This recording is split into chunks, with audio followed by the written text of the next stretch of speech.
दिनों भिंड में एक मामला सांसद निधि को लेकर काफी चर्चा में है। भिंड, जहां इन दिनों एक मामला सांसद निधि को लेकर चर्चाओं में बना हुआ है और सांसद निधि के दुरुपयोग को लेकर ही सब कुछ गरमा रहा है।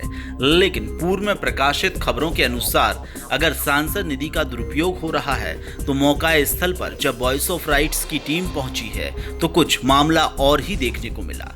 यहाँ पर पुष्प समाज कल्याण शिक्षा प्रसार समिति के द्वारा जिस जगह को बनाने के लिए सांसद निधि दी गई है उसी जगह पर निर्माण कार्य चल रहा है, जबकि इसके पूर्व कुछ ऐसी खबरें प्रकाशित हुई थी कि यहाँ सांसद निधि का दुरुपयोग हो रहा है।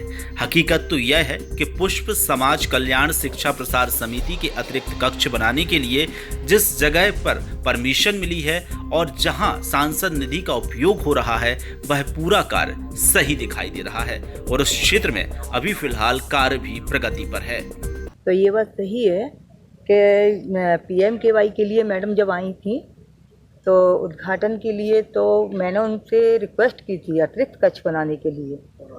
तो अतिरिक्त कक्ष बनाने के लिए मैंने, और अध्यक्ष भी थे मेरे साथ, तो अतिरिक्त कक्ष बनाने के लिए मैंने उनसे रिक्वेस्ट की थी। तो उन्होंने मैंने बोले बात करूंगी तो मैं बता दूंगी। अभी उन्होंने कुछ उस टाइम जवाब नहीं दिया था। फिर मेरी एक दो बार बात हुई थी, मैंने उनको बताई थी कि मुझे बिल्डिंग इधर बनाना है इसके लिए।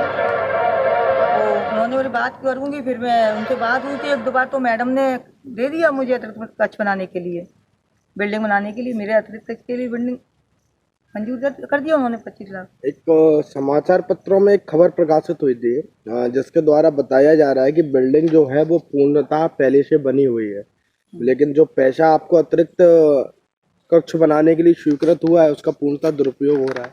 नहीं, ये बात गलत है। समाचार पत्रों में जो दिया है वो सब गलत है।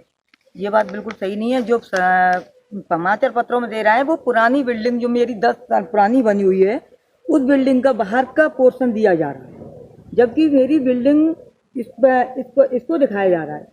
अतिरिक्त कक्ष तो मेरी दूसरी साइड में बनाया है मैंने। अतिरिक्त कक्ष बिल्डिंग के लिए मैंने इधर जो बिल्डिंग बन रही है प्रथम तल पर, मैडम ने जिसके लिए दिया है मुझे पैसा, वो मैं इधर बना रही हूँ। कोई दुरुपयोग नहीं हो रहा है। अगर किसी को शक है तो वो आके देख भी सकता है। एक बार एसोसिएशन के पूर्व अध्यक्ष ने एक अपने कथन में कहा है कि अगर कोई वकील पंजीकृत है तो वह संस्था का संचालन नहीं कर सकता। ऐसा है, इसमें सर संस्थान के लिए जब संस्था रजिस्टर्ड हुई थी तब मेरी 1996 में हुई थी, और 12 रजिस्ट्रेशन जो मुझे मिल रहा है वो मुझे 2010 में किया है।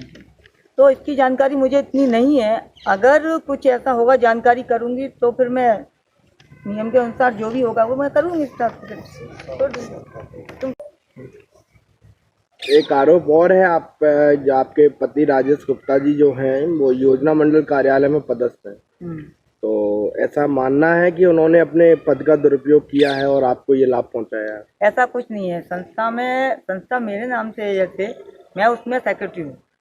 राजेश गुप्ता का इसमें कोई रोल नहीं है, उन्हें कोई लेना देना नहीं है। संस्था मेरी चलती है, मेरे साथ पार्टनर जो मेंबर हैं उसके, उनसे चलती है।